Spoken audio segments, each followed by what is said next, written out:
Good evening, friends, and welcome to our Sunday night virtual worship service. I want to first and foremost thank you so much for being here and for tuning in with us as we again try to continue some sort of consistency here as we deal with what we have as far as these circumstances and this present distress, if you will, that from here on in we're maybe another 3 or 4 weeks, hopefully, if maybe sooner, but we're looking at probably another 3 or 4 weeks of us being inside before we can get back to a sense of normalcy, before we can worship together. I know for me and for my family, we miss being able to gather together with the brethren to worship and to see you and to spend time with you. Just the fellowship is something that's deeply missed. And one of the things that I hope that comes out of this is for many of us to long for that desire to worship together, to long for that desire to spend time in fellowship one with another, and to long to really get reacquainted in these ways that we can miss that kinship and that fellowship that God so much desires for us to have when we can spend some time together. And I know that we're looking forward to that. We're looking forward to those opportunities. But I'm also very, very thankful that there are opportunities like this where we can worship together virtually, where your family and my family, though we're separate, we're still together. And though we're maybe in some different locations, we're fighting the same battle, and we're thinking about the same things, and we're desirous for the same things.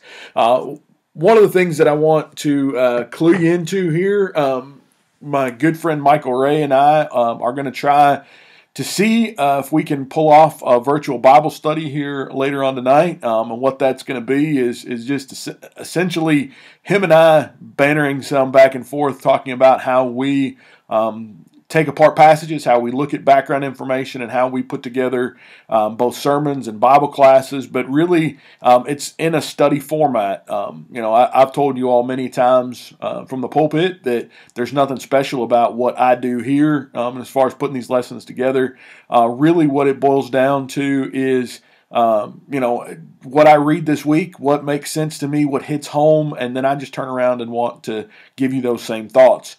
The inside baseball that some of you may not know is a lot of those thoughts are Michael and mine's conversations. I'll get kind of on a theory, or he will, and him and I will talk it out back and forth in text and phone calls throughout the course of maybe a week, or in some cases several months. And we'll come to some conclusions and build some lessons around that. So those of you that are maybe listening in from Southside, a lot of the stuff that Michael's preached there, I preached at Danville and vice versa. So some of the stuff that you all hear, I'm sure may sound a little familiar, and that's because it's a collaborative effort. He's been a good friend for a lot of years, and I hope that maybe some of the insight of our study can help you all along the way.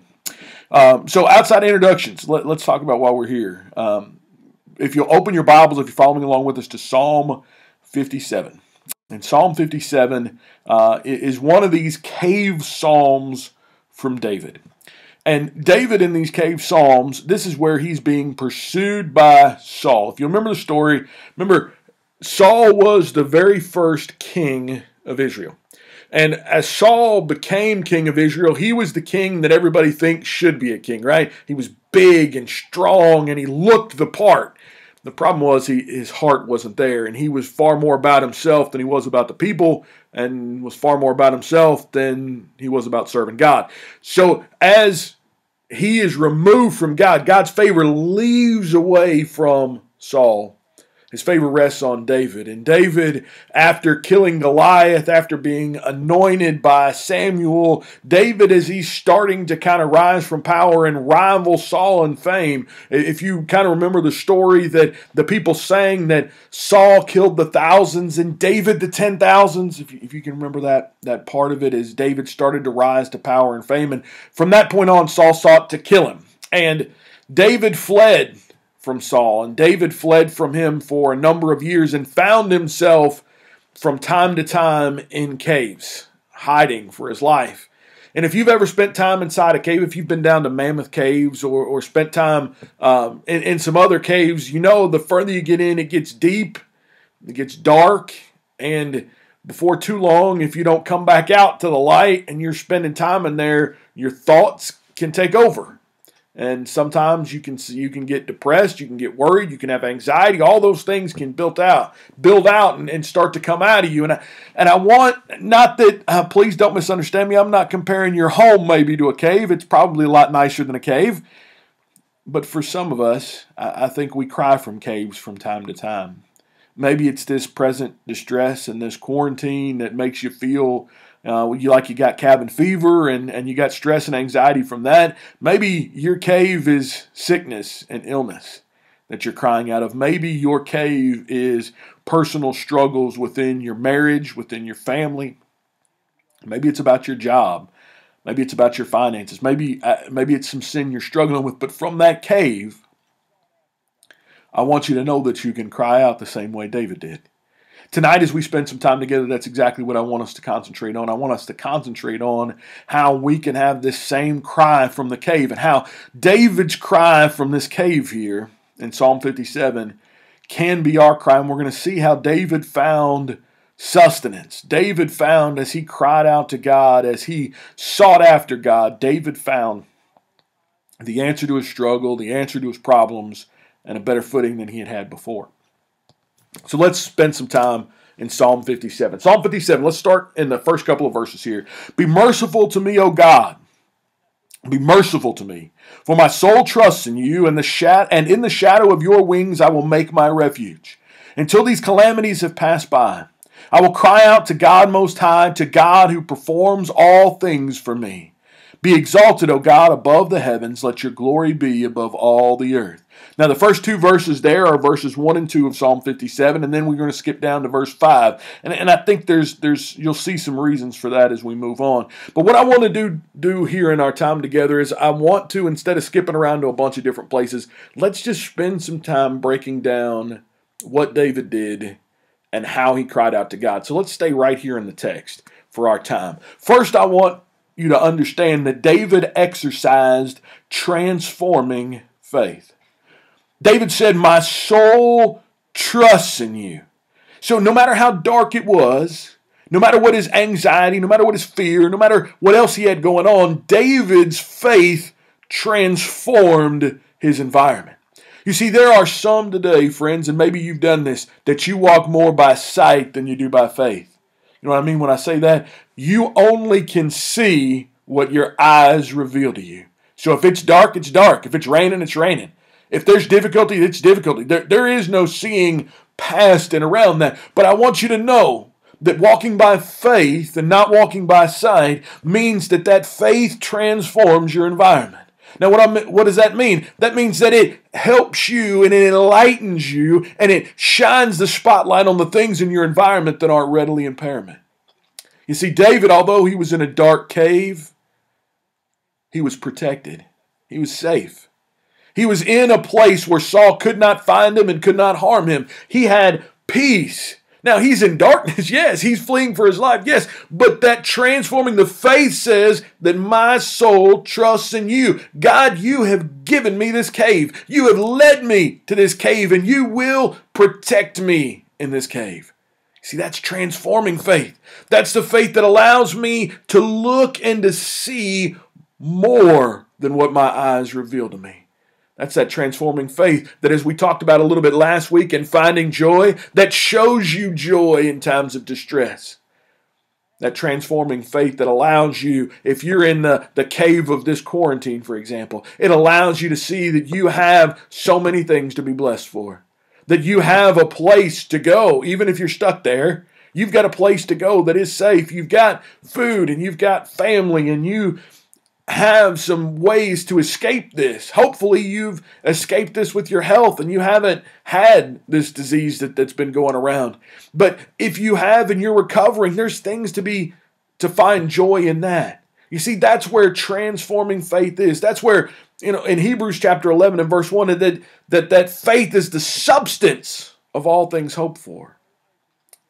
And the essence of that which is belief. See, that faith is what we're talking about here. This is why the relationship with God is based solely in faith, because that faith transforms what I see. It takes me from being temporary, from only focusing on small, short-term things. It transforms my life into being able to look to eternity. It transforms my life into being able to see spiritual things. It transforms my eyesight, my mind, my heart, and all that makes me up into something better, into something greater. But see, there's so many of us that when we fight these difficulties, when we go down into the cave, we don't get out our faith. We don't reach down in our pocket and look for it. We want to maybe light a fire, or we want to try to figure out what I can do to fix my present situation and my present distress, when the truth is, friends, there's nothing that we can do. There's nothing that we can do. God is the one that's in control, and our faith enlightens us to be able to see that that transforming faith is the first step from our caves as we cry out. And I think that's vitally important, that we reach down and we grab that faith and we let it enlighten us. The second thing that's important here is that David, when he fled into that cave, but I want you to know who was there. He fled to God. God was in that cave with him. Listen to the next part of the verse. And in the shadow of your wings, I will make my refuge. David wasn't safe because of the cave, friends. David wasn't protected from the elements because of the rock formation. David wasn't in there safe hiding behind stalactites and stalagmites and because it was dark. David was safe because he found himself in the shadow of the wings of God. He said, there is where I will make my refuge. There is where I am safe. There is where my rock is. It's with God. It's not from God. Friends, I've seen one of the bad things about social media is that you see people, crying out the other side. You see them crying out, God, why would you let this happen? Why would you let this happen to our country, to our economy, to my job, to my mom, to my dad, to whatever? And we cry out and we want to blame God. We want to say, God, how could you, if you're a loving, merciful, all-knowing, all-powerful God, can't you just wave your magic wand and keep these things away from me? See, that's not the way God works. One of my favorite quotes from an old preacher named Homer Haley is that God does not save us from the storms, friends. Rather, He saves us through the storms. You see, that storm outside, that calamity outside our door, all of those things make us understand that the only safe place is in the wings of God. The only refuge is when we hide in the hollow of His hand, friends. The only place that I can be comfortable, that I can find peace, that I can find sleep, that I can let my anxiety and my cares go is when I am protected by Him. You see, God will allow the troubles to pass in our life. God will allow the struggles to pass in our life. God will allow the difficult things to happen to us to show us how frail this world is, to show us how temporary this world is, and friends, to show us how strong He is and how much protection we have in Him. That though we may be battered, though we may be torn, though we may have difficulties, there is safety and there is protection in the arms of God. And that's where we need to flee to, not from. God's in our midst tonight as we've gathered together to study together. That two or more are gathered, and whether we don't necessarily have to be gathered in the same location, friends. There's more than two of us that are gathered across the streams of this internet as our minds are focused singly on God. We are coming to Him in the midst of our storm because He is where safety is. He is the refuge. He's where we can find comfort, friends. That's where we've got to come. That in our houses, in our caves, in our calamities, in our difficulties, in our struggles, that refuge is not in our savings accounts. That refuge is not in our families. I love my family, but they're not who can protect me. That refuge is not in your job, is not in your corporation, is not in any of your possessions. That is not where the safety and refuge is. Although, friends, that's one of the first things many of us reach out to. That's where we think we have comfort. And when those things pass away, when the storms, when the winds, when the things howl against them and start to erode away what we thought was going to make us safe, then and only then do we say crazy things like, well, I've tried everything else, I might as well reach out to God now. See how foolish that is? See how foolish it is for us not to first reach out and for us not to first find safety in God. For us not to come to Him who is the creator and sustainer of life and to find sanctuary in Him. See, that's where our joy exonerates from. That's where our joy is sent out from. And you want to know why? Because there's comfort there and there's peace there. When there is no comfort and no peace anywhere else in the world, there is in the arms of God. And David, he fled to God, not from God. He fled to God because he knew that God was the only place where he would find safety. Third, it's important to understand that he waited patiently on God. Listen to the next part of our verse. Until these calamities have passed by. There's so much loaded in this statement. First, that, listen, my soul trusts in you, God. I'm going to go to you because that's where my soul trusts. I'm going to see through all of these things that, God, you are there and you are my refuge. But I want you to understand, he says, until these calamities have passed by. Not if or maybe or they might. He says with definite certainty that these calamities will pass by. Do you know why? Because he's in the shadow of the wings where the refuge is. Do you know why? Because his soul trusts in God. Do you know why? Because his transformative faith allowed him to see past the present distress. His transformative faith allowed him to open his eyes, to open his heart, and to understand that this is temporary. It allowed him to open himself to see that even though I'm battered and even though I'm weak and even though I'm torn, even though I'm struggling and even though I'm having difficulties, these calamities will pass by, friends. And if your cave tonight is sickness, if your cave is in addiction, if your cave is in financial ruin, wherever your cave is, and whatever you have hunkered down to hide until it passed by, I want you to understand it's going to pass by. Some of our sickness is going to pass by that we're going to get better. We're going to get better and we're going to be able to resume some normal portion of life. Some of our sickness is going to pass by when we have left from this life, friends. Some of our sickness is going to pass by when there is no more pain and no more tears and no more sorrow and when God takes us and He calls us home. You see, part of our problem, friends, is that we have gotten way too comfortable here. And we view death as an end and not as a beginning. We need to understand, friends, we've got to understand that death is a reward. That's what Paul says in Philippians chapter 1. For me to live is Christ, but to die is gain. Remember that? Remember how Paul said that? Do we think that way? Do we think that our life is devoted to God, to His Son, and that death truly is gain? Because that's the truth. That's when all the pain passes by. That's when all the joy fills our hearts and fills our life. That is when faith becomes sight, friends. That's when all that we've hoped for, we take possession of. These calamities will pass by. I hope and pray that as we face whatever struggle, whatever mountain, whatever difficulty is in our lives right now, I hope and pray we understand it's temporary for one way or another. There are, I don't know how many thousands of people that have died from this. And my heart goes out to those in New York because that place sounds like a war zone. And there's more, I believe, now that have died in New York from this thing than died of 9/11, or there soon will be.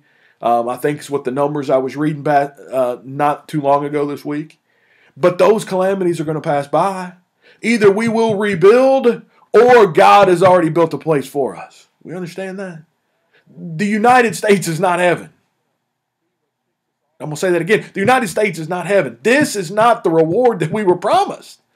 These lives and these homes and these places are not what we were promised. We were promised so much more. We were promised so much more.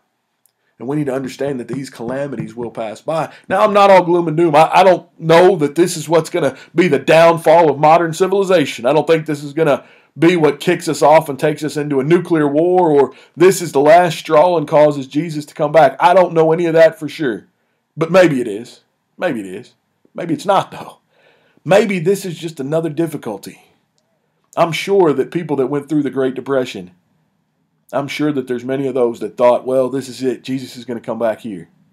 I'm sure there are many that went through World War II and the Vietnam War and the Korean War and the difficulties that every generation and every decade seems to bring, that they thought this is it. But when we look back, we rebuilt from those things. And they were temporary. I'm not saying they weren't hard. Please don't misunderstand me. I'm not saying they weren't very hard. That they weren't life-changing. That they didn't have massive effects on the world. They absolutely did. But then it moved on. Then we rebuilt. Then we got better. And we find ourselves, when we trust and we wait patiently upon God. That's the other part of this. Listen to what he says here. And the shadow of your wings I will make my refuge until these things pass by. He didn't come like some little kid comes and runs behind their parent and says, get them. You know what I mean? He came and said, God, I'm going to wait here on you until these calamities pass by. If it's a day, if it's a week, if it's a month, if it's a year, if it's 5 years, if it's 10 years, I'm going to sit right here where it's safe. In the shadow of your wings, where I can find refuge. You see, there's too many of us that want to view God as he's a genie in a wishing well. We want to rub that magic lamp and say, God, come on now. It's time for you to get up, get active, and fix this problem. I want to go back to doing what I want to do. Instead of learning some patience and learning that in his time, all these things will work out. That we need to learn that God's time is the right time every time. That God is here for us. And that there's lessons we can learn from every calamity and every distress and every difficulty that we go through. There are many, many lessons that we can learn, but we've got to wait patiently in the shadow of those wings. We've got to hunker down here and trust our God that he has the answers and that he will guide us and that he will keep us safe and that these calamities will, friends, pass by, because they will. But we've got to wait patiently on God. We don't need to be jumping up and down saying it's taking too long. We need to understand that his time is not our time, but his time is the right time. Fourth, he longed for God. As we skip down here to verse 5, be exalted, O God, above the heavens. Let your glory be above all the earth. You see, here's the other problem that too many of us struggle with. And I'm going to put myself in this camp. I'm no different than any of you that are listening today. Sometimes we forget to say thank you. Sometimes we forget that he needs to be exalted for seeing us through. Because we have the unfortunate problem of being forgetful. And we cry out to God and we hide there in his wings. And then when the sun comes out, we want to run outside of that cave and we want to get right back to doing what we were doing. And we don't turn around and remember how we got through it. And see, the next time we got to hide in the cave, the next time the storm comes, the next time the calamity comes, we got to go through this whole process again because we forgot that he got us through last time. We start thinking about what we did. Oh, remember I stocked up the pantry. Remember we had some canned goods. Remember we had to get out and get that toilet paper early. Right? We say foolish things to ourselves like that's what got us through. And it wasn't the fact that we found our refuge and it was our God. And so instead of running right back to him, instead of hiding in the shadow of his wings, as soon as the calamities come, we got to go through the process all over again. We got to relearn. We've got to be retaught. We've got to re-see. We got to dig back down and hope we've got some transforming faith left. Hope we didn't burn it all up last time. Hope that we've saved a little bit for a rainy day. And hope that we remember all that we had forgotten. Friends, we need to be praising our God every day, thankful to our God every day, and exalting him every day. Because he ought to be exalted not only when the sun shines, but in the middle of the storms. He should be exalted from the top of the mountain and from the bottom of the cave. He should be exalted all day, every day, because He is God. Do we long for that? Do we long to exalt Him? Do we long to praise Him? Do we long to lift Him up? Do we long for Him to be our God and for us to be His children? Do we long for those days, friends? Do we long for that safety? Do we long to be held in the hollow of His hand? Do we long for the shadow of those wings? Because we don't have to go there just in the cave. We don't have to go there just when the storms come. But we ought to find ourselves there. We ought to make it comfortable there. It ought not to be a strange place. It ought not to be a place of wonder or a place of hidden experience. It ought to be a place we're very comfortable and we're very familiar with. It ought to be a place where we go because we know the way, because the path has been trodden down, because our footprints are found easily upon the stones because we've been there many, many a times. You see, David longed for God, and whether it's Psalm 57 or any of the rest of these that David's written, David longed for that relationship. He was a man after God's own heart. And that doesn't mean David was perfect. It doesn't mean David didn't make mistakes. David was a mess, if we're honest. It wasn't just about Bathsheba. David made all kinds of mistakes. But David longed for God. David longed for that relationship and had a heart that sought God in the times of distress, that exalted God in the times of praise, that constantly sought that relationship. And when he messed up, when he made mistakes, he found himself right back in the arms of God, crying out for forgiveness, crying out against what he had done, and ready and willing to make changes. You see, that's why David was a man after God's own heart, because he would learn from those mistakes, learn from the flaws, learn from the pain. And even in the midst of the pain, God was still the refuge. God was still there. I'm mindful of, in his sin with Bathsheba, if you remember the story there, and parts of it I think all of us will always know. We know how he had taken Bathsheba from his friend, and we know how he had set his friend up to die. Uriah the Hittite, one of his mighty men of valor that he sent out and had the troops withdraw. He murdered him, and how he took Uriah's wife for his own. We know how Nathan came to him, right? We remember how Nathan told the story of the little ewe lamb. We remember how Nathan told him that he was the man. He was the evil one in the story. And we remember maybe how David wept. How many of us remember what happened next? That Bathsheba was with child. And that Nathan told him the child is going to die. Where'd David go? Did he run from God? Did he blame God? No, friends, David stripped to sackcloth and ash. David fasted and prayed and wept and called out to God day and night on behalf of the child. Remember the end of that week?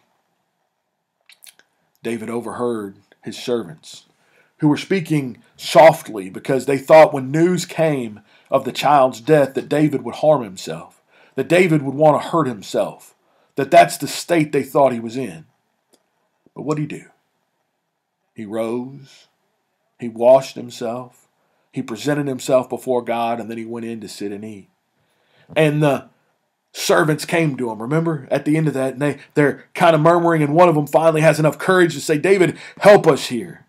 Help us understand that while you were just fasting and weeping and we couldn't do anything to comfort you, and now that the child's dead, now you act like everything's fine? What David said? While he lived, I could call out to God. I can't bring him back to me now that he's dead. However, I can go to where he is.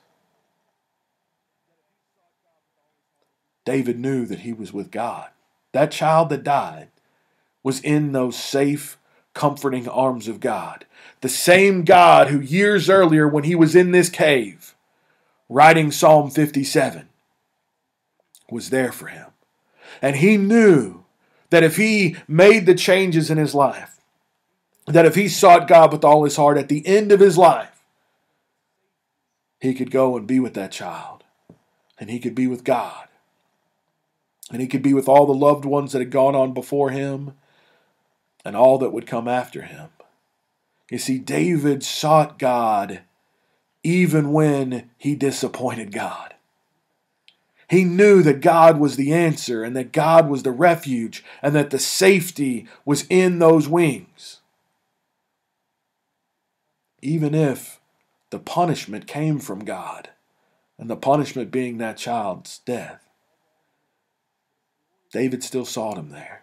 Friends, we've got to long for God that way. We've got to seek God in the midst of our trials, in the midst of our struggles, in the midst of our dangers. But also we need to seek God when things are good. We need to get comfortable with God. We need to make sure He is exalted above the heavens, above all the earth, that His glory reigns in and through our lives each and every day. So let's recap.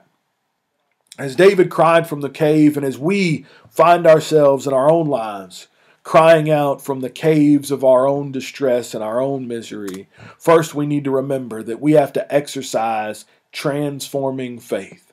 That our soul has to trust in God. That's our very first step, is that we have to have a soul that trusts in God. That our faith should be cemented and anchored in the love of God.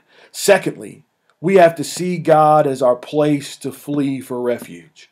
That's where we go in times of distress. That's where we go because we've been there. It's not strange. It's not some underground cave that we've never seen before, but it's a place where we've always found safety.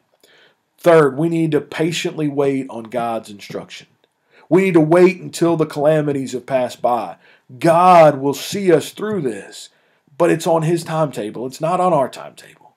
God will see us through. And then finally, our last point, we need to passionately long for God in our lives. We need to find Him as the epicenter of our life, that our faith and our trust and our hope, all that we are and all that we want to be are found in Him. God ought not to be a stranger that we only call when we need something. God ought to be there in every aspect of our lives. That's the message if we're going to get through the present distress, any distress that comes, or any distress that has nothing to do with what's going on here. That's where we find comfort, friends. That's where we find peace, is here in the arms of God. That's where we ought to be. If you don't have that relationship, if the things that I've talked about today are foreign to you, if you don't have the calm that comes in that loving arms of being with God, if you don't have a soul that trusts in Him, please, please let us help you. Let us study with you. Let us pray with you and for you. Let us lead you to the relationship that you ought to have with God. Because He is the answer, friends. He is the only answer to any of our problems and any of our struggles in life. God is the only answer we're going to find. So I pray that if you need help, that you'll touch us in the comments below. If you know BJ better than me, reach out to BJ. If you know me, reach out to me through Messenger, through text, through whatever. However we can help. Let us help you. And when you have your cries from the cave, understand that God's there to answer. God's there to see you through. And God's there to make sure you're better on the other side. Thank you for spending time with us tonight. I pray that you stay safe. I pray that you and your family continue to grow together and that you seek God in all the days of your life. Thank you.